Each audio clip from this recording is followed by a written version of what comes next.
Selamat siang para netizen dimanapun kita berada, salam inspirasi bagi kita semua ya. Dan sekarang nampaknya kader-kader Partai Demokrat ya melawan dengan apa yang kemudian disampaikan oleh termol-termol selama ini begitu kan ya. Yang tuduhannya adalah tanpa fakta dan realita.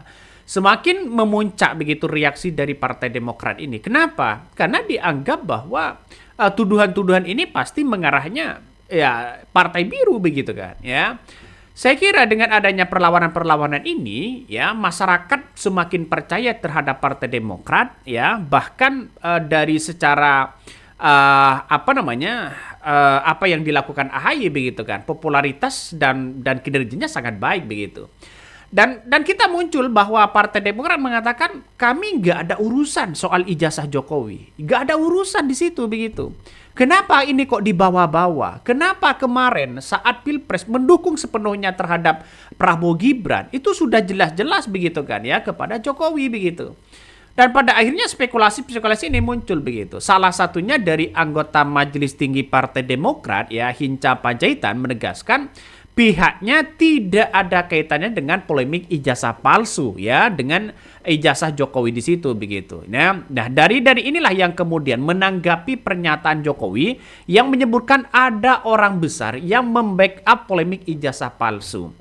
Siapa mereka? Sehingga ini menjadi multitafsir di masyarakat. Salah satunya adalah ya Jokowi mengatakan ada backingan kuat. Ditambah lagi dipertegas oleh termol-termolnya yang kemudian dianggap sebagai partai biru. Partai biru kan ada PAN, ada Nasdem, ada Partai Demokrat. Kebetulan Partai Demokrat ya anaknya yaitu AHY punya kekuatan yang sangat luar biasa dari kinerjanya, popularitasnya dan sebagainya begitu. Dan isu inilah yang kemudian mengkaitkan dengan Partai Demokrat ya, dengan ijazah palsu Jokowi, kemudian siapa yang membackingnya begitu kan, padahal ini tuduhan tanpa berdasarkan fakta ya.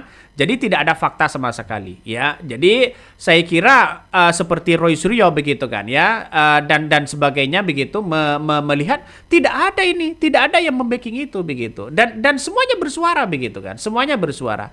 Salah satu yang menjadi kekuatan yang kemudian kritikan yang sangat luar biasa itu dari Jensen begitu kan ya, dari Jensen yang kemudian mengatakan begini, sejak awal Partai Demokrat sebenarnya punya urusan sama sekali ya, tidak punya urusan sama sekali dengan polemik ijazah Pak Jokowi itu.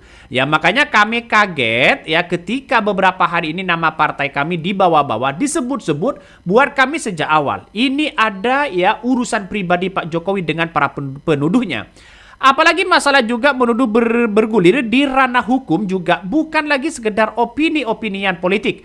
Karena perangkat hukum sudah ya ikut ditarik dan terlibat. Maka ini sudah soal ya benar atau salah. Sudah soal pembuktian palsu-palsu asli tidaknya ijazah tersebut. Inilah komentar salah satu dari Jensen dari Partai Demokrat. Nah, kalau toh pada hakikatnya ini sudah melebar kemana-mana, siapa yang tidak marah bro?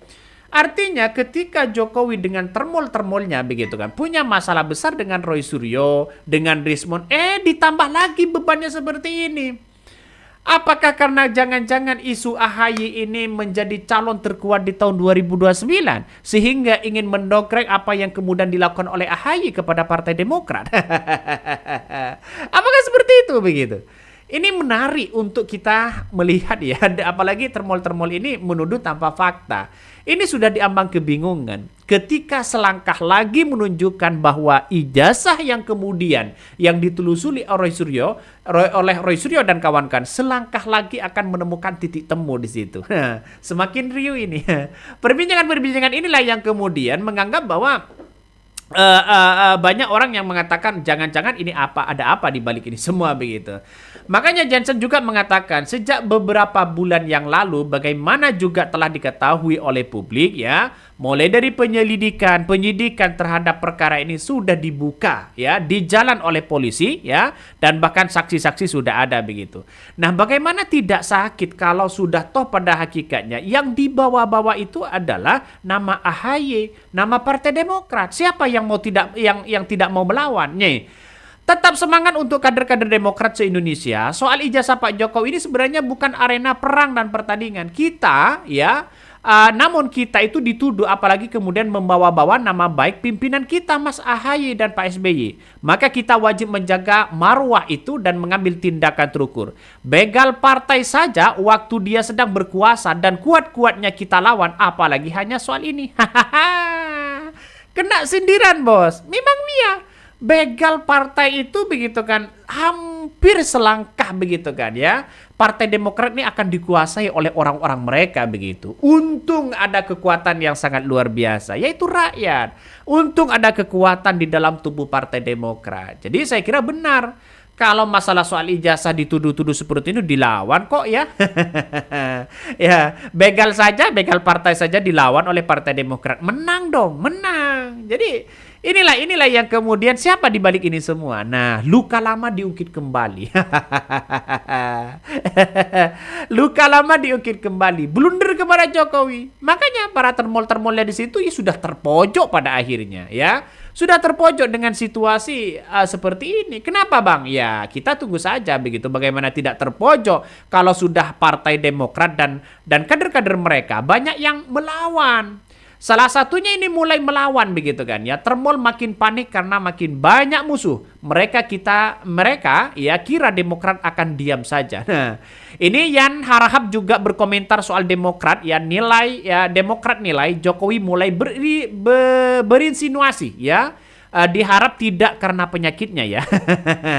Ini menandakan bahwa kader-kader Partai Demokrat sudah bersuara, sudah bersatu melawan ya peperangan yang kemudian seolah-olah ngajak tarung sana sini begitu.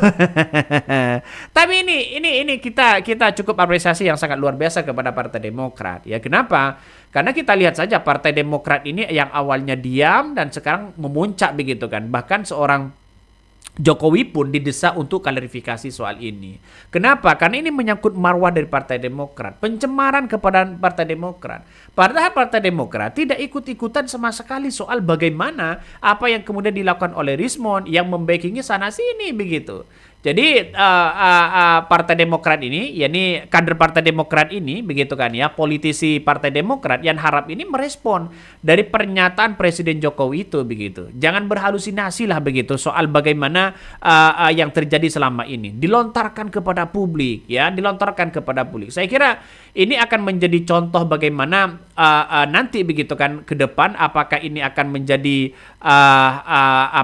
menjadi hal yang kemudian akan dilakukan oleh Partai Demokrat begitu kan. Karena sindiran-sindiran seperti ini banyak sekali tentunya ya. Sindiran-sindiran dari Partai Demokrat, terus kemudian dari yang lain dan sebagainya begitu. Tapi kita tunggu saja. Ini nampaknya semakin seru. Semakin seru. Salah satu yang kemudian ya cuitan lama begitu kan ya dari Andi Arief. Skripsi adalah bukti lain terpenting dalam kelulusan. Justru kalau orang punya ijazah tapi nggak pernah ada skripsi itu ketulusannya dipertanyakan. Nah kemudian muncul lagi begitu dari Partai Demokrat. Saya prihatin melihat ya upaya Pak Jokowi pidanakan figur-figur yang viral begitu, ya yang vokal. Masalah ijazah palsu, apapun pasal KUHP yang digunakan dalam menegakkan demokrasi dan alam reformasi, hal-hal seperti ijazah, kesehatan, harta kekayaan, afiliasi politik dan bisnis, rekam jejak dan sebagainya, itu dianggap biasa. Karena apa? Karena ini dianggap sebagai criticism is the best of leadership ya. Artinya menunjukkan bahwa biasa dalam sosok figur itu begitu siapa yang kemudian yang dikritik begitu kan. Artinya tidak hanya menakut-nakuti soal mempenjarakan orang, ini kan tidak baik pada akhirnya begitu. Inilah komentar dari Ibas banyak sekali ya yang mengomentar itu begitu kan. Tapi perlu diingat ya dengan adanya kritikan-kritikan ini seperti halnya begitu kan ya, mengkritik pemerintah, mengkritik yang lain. Yang dikritik itu soal kebijakan, bukan mengkritik soal dirinya begitu atau perilaku dirinya begitu kan. Saya kira Partai Demokrat ini sudah melawan Ya, nampaknya ke melawan ini tidak tinggal diam dong. Kenapa? Kalau ini semakin diam, maka muncul spekulasi itu begitu. Semakin besar, orang akan semakin percaya terhadap Jokowi. Coba semoga saja ada penelitian yang kemudian siapa yang kemudian percaya terhadap ijazah Jokowi dan siapa yang tidak. Kita akan membuktikan itu begitu kan. Karena dengan adanya situasi dan kondisi saat ini masyarakat ya lagi diambang kebingungan begitu. Dan tidak hanya itu, baru-baru ini begitu kan, melihat dengan apa yang disampaikan Pak SBY benar juga. Ini sebagai sentilan saja kepada masyarakat, kepada pemerintah begitu kan ya. Siapa yang bermain-main kekuasaan, maka dia akan bisa saja gagal. Bisa saja. Satu abad terakhir kita kerap menyaksikan negara kuat jatuh, saya ulangi, negara kuat jatuh lantaran pemimpinnya meletakkan dirinya di atas pranata hukum, di atas sistem yang adil, dan di atas kesetiaan sejati terhadap negara dan rakyatnya. Ini tentu mengingatkan para pemimpin dunia, baik pemimpin politik, pemimpin bisnis, maupun pemimpin apapun, jangan bermain-main dengan kekuasaan. Dalam hal yang kemudian disampaikan Pak SBY mengatakan SBY sentil pemimpin, ya jangan main-main dengan kekuasaan, negara bisa hancur, negara bisa gagal. Betul juga. Karena apa? Karena satu sisi begitu kan apa yang kemudian dijelaskan oleh Pak SBY ini merupakan faktor keruntuhan negara yang kuat, termasuk begitu pemimpin-pemimpin yang menempatkan diri di atas hukum dan rakyat. Artinya secara tidak langsung dikit-dikit lapor, dikit-dikit lapor. Masa iya orang yang mengkritik dilapor? Masa ada orang yang kemudian mencari-cari fakta yang sebenarnya dilaporkan? Ini logikanya gimana, Bos? Jadi secara tidak langsung bahwa ya apa yang disampaikan Pak SBY benar begitu kan. Ya pemimpinnya jangan main-main soal itu. Yang kaya semakin kaya, yang miskin semakin miskin. Orang yang punya duit begitu kan ya. Orang yang punya duit maka akan semakin gampang untuk menunjukkan dan membeli hukum yang ada. Coba SBY mengatakan 24 juta orang Indonesia hidup miskin. Meleander malah berlomba-lomba ke luar angkasa ya. Jadi saya kira ini tamparan keras begitu kan. Makanya tergantung dari pemimpinnya. Kalau pemimpinnya itu adalah bersama dengan rakyat ya, memerangi para oligarki ya. Saya kira ini akan nimbul kekuatan yang sangat luar biasa. Dengan apa yang kemudian disampaikan Pak SBY sebagai mantan presiden, nampaknya ini sangat mendalam. Jangan bermain-main dengan kekuasaan. Tapi salah satu contoh dalam sejarah presiden kita begitu kan. Setiap presiden siapapun nampaknya memberikan kata-kata yang kemudian memberikan semangat arah baru untuk bangsa kita. Tapi kenapa Jokowi nampaknya kurang memberikan inspirasi terhadap anak-anak muda, terhadap para orang-orang pelaku demokrasi yang ada di negara kita? Ini kan apakah sindiran ini menunjukkan bahwa jangan bermain-main dengan kekuasaan? Bisa saja. Ini cawi-cawinya sangat kuat, ambisinya di situ begitu. Ini menunjukkan bahwa tergantung dari presidennya nanti begitu. Jadi Pak SBY ini sudah tentram, aman begitu kan ya. Mungkin akan sebentar lagi Pak SBY ini nggak kuat untuk berkomentar soal polemik ijazah palsu ini begitu. Karena yang dituduhkan ini benar-benar serius. Kenapa kok benar-benar serius begitu kan ya? Karena bisa saja mencidrai ini menunjukkan bahwa secara popularitas bisa saja turun Partai Demokrat. Kenapa? Ya karena belum ada bantahan yang secara kuat. Ini kan hanya dari kader-kader mereka. AHY juga mengatakan ini fitnah dan sebagainya begitu. Tapi ternak-ternak mall ini semakin menunjukkan siapa yang di balik Roy Suryo itu begitu kan ya. Kalau toh pada akhirnya warna biru ini yang mesti dipertanyakan juga. Ngeri kan pada akhirnya. Jadi saya kira masyarakat percayalah begitu kan ya dengan adanya situasi dan kondisi ini siapa yang kemudian menunjukkan bahwa partai biru itu begitu kan ya yang mengarahnya kepada Partai Demokrat begitu kan ya. Kenapa? Karena dia biru. Kalau Partai Nasdem dan PAN ya biru juga begitu. Tapi yang paling kemungkinan besar tinggi itu adalah Partai Demokrat. Tapi dengan soal ini ya siapa yang tidak menggerakkan ya hatinya begitu, siapa yang tidak gerak hatinya untuk membela membela tuannya, membela AHY, membela Pak SBY dan sebagainya. Karena ini menjaga marwah itu begitu. Makanya polemik-polemik seperti ini akan semakin akan semakin menunjukkan titik terang di situ begitu. Oke, mungkin itu yang kami sampaikan ya. Tonton terus di channel Hodari Podcast Rakyat ini, jangan lupa di-subscribe.